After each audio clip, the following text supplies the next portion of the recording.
Good morning students. अपना आज का टॉपिक है समवर्ती विखंडन तथा विविरोधी का। अपने लास्ट टॉपिक हमने पढ़ा था कि सममित विखंडन क्या होता है। मान लो कोई दो नाभिक विखंडन के बारे में पढ़ रहे हैं अपने, कि दो नाभिक अपने आप में विखंडी हो जाए, सममित विखंडन कहलाता है, दो अपने बराबर भागों में हो जाए। तो सममित विखंडन के लिए क्या कंडीशन थी? जेड स्क्वायर अपॉन में ए की वैल्यू 15 से बड़ा या से बराबर होना चाहिए, ये कंडीशन थी। लेकिन जब प्रैक्टिकल करा गया, जब देखा गया प्रैक्टिकल करके, तो ये देखा गया जेड स्क्वायर अपॉन में ए की वैल्यू लगभग 43 के आसपास है, तब वो सममित विखंडन होता है, विखंडन हो जाता है। सममित विखंडन होता है, सममित विखंडित होता है, मतलब दो बराबर भागों में विभाजित होता है। इसमें बहुत डिफरेंस था, कहाँ 15 कहाँ 43। तो इसके लिए हमने विविरोधिका के विचार किया गया कि विविरोधिका होनी कोई जिसमें दो नाभिकों को पास लाने के लिए स्थिति ऊर्जा यूज होती है।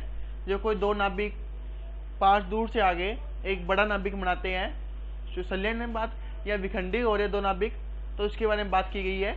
तो इसमें हमें विविरोधिका के बारे में पढ़ते हैं, विविरोधिका की क्या बात है, विविरोधिका की क्या महत्व है, क्या अहमियत है। तो जिसमें ये तब है, तो अपने विविरोधिका के बारे में पढ़ते हैं, इसमें क्या अहमियत है। तो सबसे पहले अपने बात करते हैं, मान लो कि दो नाभिक है, दो नाभिक मान लिया कि सेम त्रिज्या के है आर और एक मान लिया आर। ये दो नाभिक दूर से आकर, अनंत से आकर एक स्थिति ऊर्जा का यूज करके प्रतिकर्षण करते हैं। पहले एक दूसरे प्रतिकर्षण करेंगे, तो प्रतिकर्षण के कारण इसकी ईसी कितनी होगी, कूलाम ऊर्जा यूज कर रहे हैं, दोनों के आवेश कितना Z/2 होगा, और बीच की दूरी कितनी होगी, इनकी जो त्रिज्या होगी उतने पास आ सकते हैं, उससे ज्यादा ये पास नहीं आ सकते। मान लो इनके बीच की दूरी कितनी है, आर मान ली, Ze/2 इनका आवेश है, एक का आवेश Ze/2 है, दूसरे का भी बराबर मान रहे हैं। सममित विखंडन की बात कर रहे हैं अपने, बराबर विभाजन में बात हो रहा है, तो Ze/2 ही आवेश होगा दूसरे का भी, और त्रिज्या कितनी होगी आर, इनकी बीच की दूरी मान ली कितनी है, आर है। ये कूलाम विभव प्राचीर का यूज किया अपने, कूलाम सूत्र का यूज किया अपने। ये एक अपने ग्राफ बनाते हैं, एक डायग्राम बनाते हैं।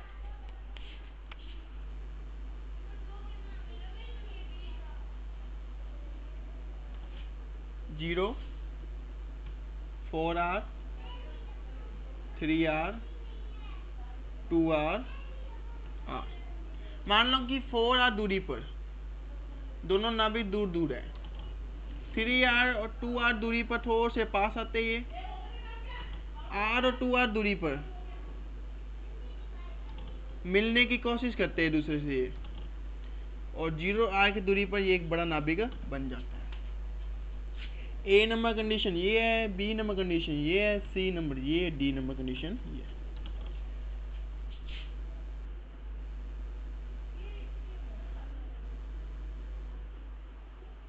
टू आर दूरी पर है, सबसे ज्यादा कूलाम विभव प्राचीर रहेगा। यहाँ से ये दूरी आर है इसकी, ये स्थिति ऊर्जा है, मेगा इलेक्ट्रॉन वोल्ट में स्थिति ऊर्जा है।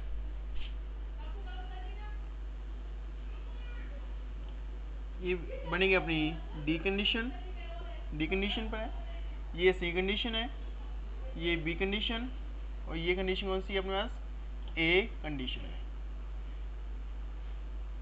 ये अपने बन रहा है, ये अपने स्थिति ऊर्जा और इसके कूलाम के बीच की है। मतलब ये है कि जब बीच की दूरी कितनी हो, 4R के बराबर हो, तो दोनों नाभिकों के बीच में क्या होता है, प्रतिकर्षण बल ज्यादा होता है, दूसरे प्रतिकर्षण करती है। लेकिन जैसे ये देखते हैं कि 2R और 3R की दूरी बढ़ती है तो पास आते हैं, और जैसे R और 2R के बीच में आती है, कंडीशन नंबर सी बनती है, सी एक दूसरे बीच में स्थिति ऊर्जा का मान कूलाम ऊर्जा से, कूलाम विभव प्राचीर है ना, ये विभव प्राचीर है, विभव प्राचीर से कम हो जाती है, तो प्रतिकर्षण एक दूसरे कम करेगी, आकर्षण करना चाहिए, जब एक दूसरे आकर्षण करेगी तो एक दूसरे जुड़ जाते हैं, पास हो जाते हैं, और जब दूरी कम होती है और तो एक दूसरे मिल जाते हैं और एक नाभिक का निर्माण करते हैं। तो ये पूरी प्रोसेस है, ये पूरी प्रोसेस चलती है इसी कूलाम ऊर्जा बनाने में। पहले 4R दूरी पर है, फिर 3R पर देखो आप स्थिति ऊर्जा देखो, पहले इतनी थी फिर बढ़ती है, यहाँ अधिकतम होती है, मैक्सिमम है बी पॉइंट पर, उसके बाद स्थिति ऊर्जा मान कम होता है, और ये लास्ट में नियत आ जाता है। नियत मतलब जुड़ गए, वो दो चीज बनी नहीं, दो चीज है ही नहीं, तो प्राचीन होएगा किसमें, स्थिति ऊर्जा रहेगी नहीं।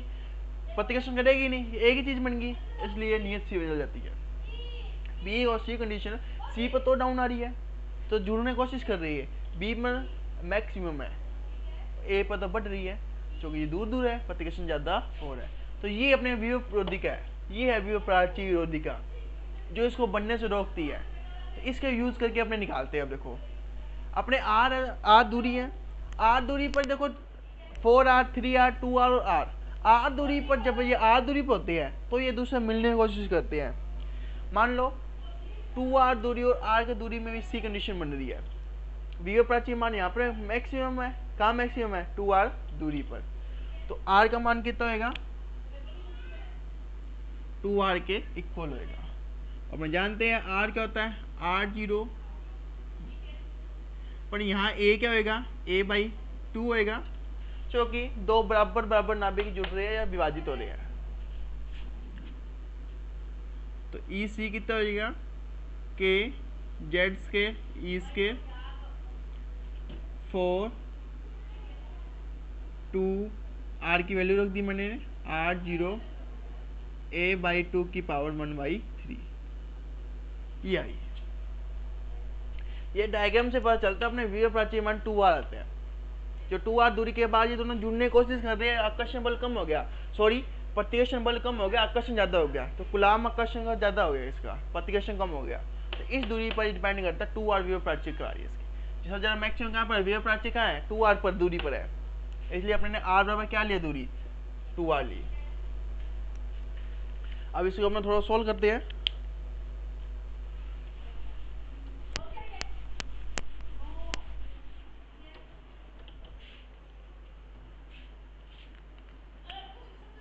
वैल्यू रख देते हैं, k की वैल्यू 9 × 10 की पावर 9 होती है, z कितना होता है, z क्या है नहीं था, अलग अलग होगा सबके लिए, 1.6 × 10 की पावर 1.6 × 10 की पावर 19 होता है, ये नीचे आगे पावर ऊपर आ जाएगी 2 की पावर 1/3 है, 4 2 जा 8 इंटू r0। ए भी है, में ध्यान रखना ए है, जो हर नाभिक के लिए अलग अलग होता है, इलेक्ट्रॉन द्रव्यमान तो सेम रहेगा, इलेक्ट्रॉन द्रव्यमान चेंज नहीं होता, इसलिए अपने ने ये रखा। और r कितनी होती है 1.4 फर्मी होती है, फर्मी मान 10 की पावर -15 मीटर होता है। इन सबको रखा सोल्व करा, 156 z² में a आ गया, ये किसकी वैल्यू आ गई EC आ गई, प्रतिकर्षण नाभिक या प्रतिकर्षण कूलाम प्रतिकर्षण आ गया, EC कितना आ गया 0.156 z² में a आ गया, ये अपने EC की वैल्यू आ गई। इससे अपने अगर यूरेनियम के लिए निकाल ले, यूरेनियम कितना 235 के लिए U 235 और U 38 यूज करते हैं अपने, तो उसके लिए निकाल लें तो उसकी ऊर्जा लगभग 210 मेगा इलेक्ट्रॉन वोल्ट आती है अपने पास, जो प्रैक्टिकल रूप से इतनी आनी चाहिए, सही आ रही है, मतलब अपने सही डायरेक्शन में चल रही है, प्रैक्टिकल रूप से इतनी आती है। उससे कितनी आई थी, ये 70 आई थी, मैंने करके दिखाया था मैंने आपको, ये 70 आई थी, इससे 210 आ रही है, प्रैक्टिकल रूप क्या कहता है 200 से ऊपर होनी चाहिए, 200 से ऊपर आ रही है, तो अपने सही डायरेक्शन में चल रही है।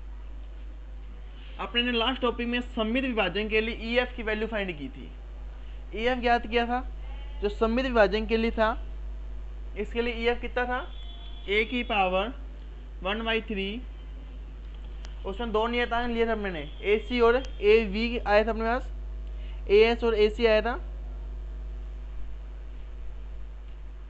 इसको अपने क्या, अब देखो अपने आगे क्या करना है,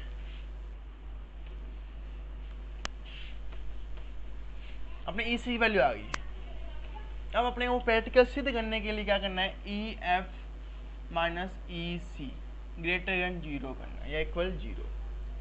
EF की वैल्यू अपने को पता होनी चाहिए, a की पावर 2/3,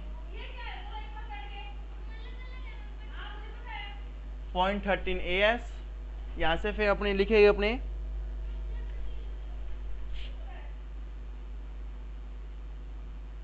दैट्स के भाई, ये 0.13 ही 0.26 होता ही है, 0.26 AS प्लस 0.37 AC दैट्स के पॉइंट में A।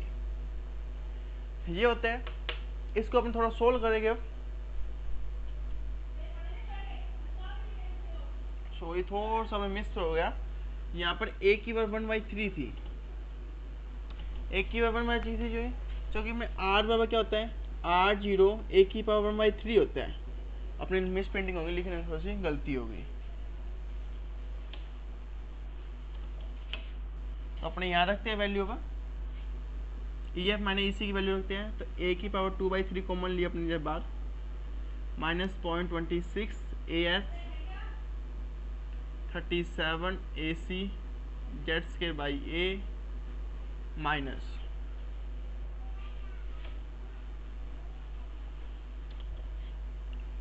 0.156 Z² अपॉन में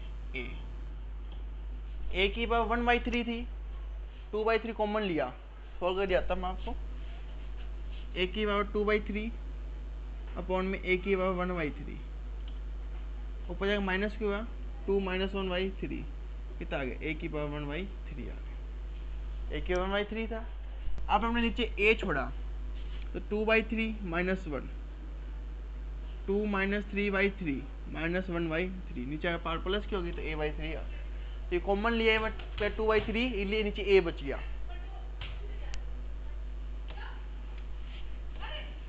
इसको थोड़ा सोल्व किया हमने,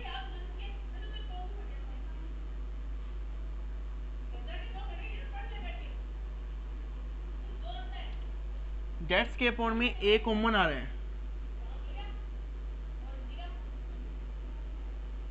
0.37 AC माइनस 0.156 या अपने जेट्स के अपॉन में a कॉमन ले लिया। जब जेट्स के अपॉन में a कॉमन लिया, अब अपने वैल्यू रख देते हैं इनकी, AS की और AC की वैल्यू रख देते हैं। AS 13 होती है और वो 0.595 होता है।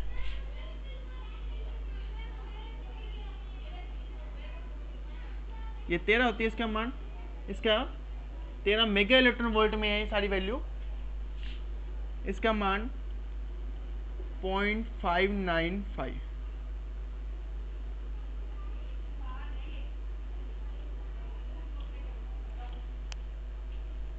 ग्रेटर देन इक्वल टू 0 चल रहा था। इसको पूरा सोल्व करा जब हमने पूरा सोल्व के, इसको मैं बार बार 0 ले रहा हूँ, a की वैल्यू 0 से बड़ी है तो है, पता ही अपने को, मैं इसकी वैल्यू लेके चल रहा हूँ।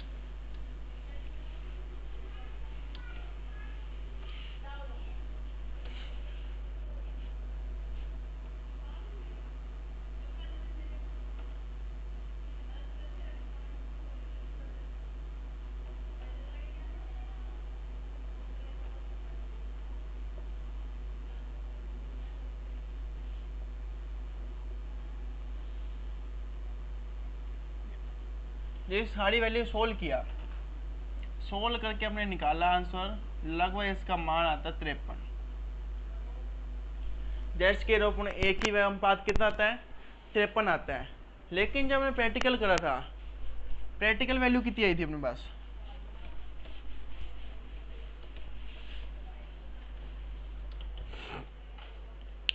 जब हमने प्रैक्टिकल वैल्यू निकाली थी अपने मैंने,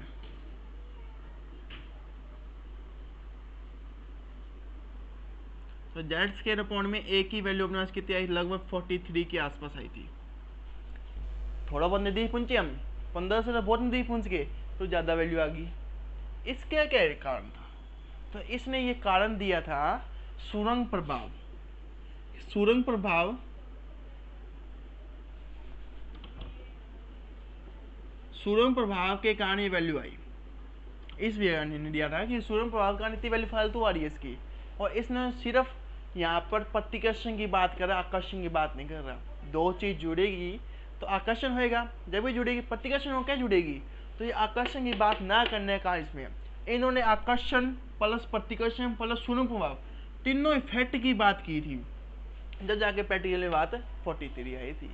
इन्होंने सिर्फ किसी बात करी, यहाँ पर प्रतिकर्षण की बात करी, सुरंग प्रभाव की व्याख्या नहीं कर पाए। सुरंग प्रभाव थोड़ा बहुत आता है पर पूरी व्याख्या नहीं करता, तो तीनों की व्याख्या करने का 43 आंसर आया था। तो ये रेशियो आया था, ये थी अपने पास विरोधी का। विरोधी के कारण अपने थोड़ा बहुत पास पहुंचे हैं, कि सममित विभाजन हो सकता है, समांतर विखंडन हो सकता है जब दोनों आकर्षण की बात भी करें। तो अनुपात जो अपने रेशियो है, जो सही अनुपात है वो क्या है, 43 है। अगर ये 43 अनुपात में होता है, अगर ये कंडीशन कोई कर रहा है, कोई बड़ा नाभिक इस कंडीशन की पालना कर रहा है, ये यूज होता है उसमें, ये कंडीशन उसे पालना होती है, पूरी कंडीशन निभाता है, तो उसका स्वतंत्र विखंडन हो सकता है।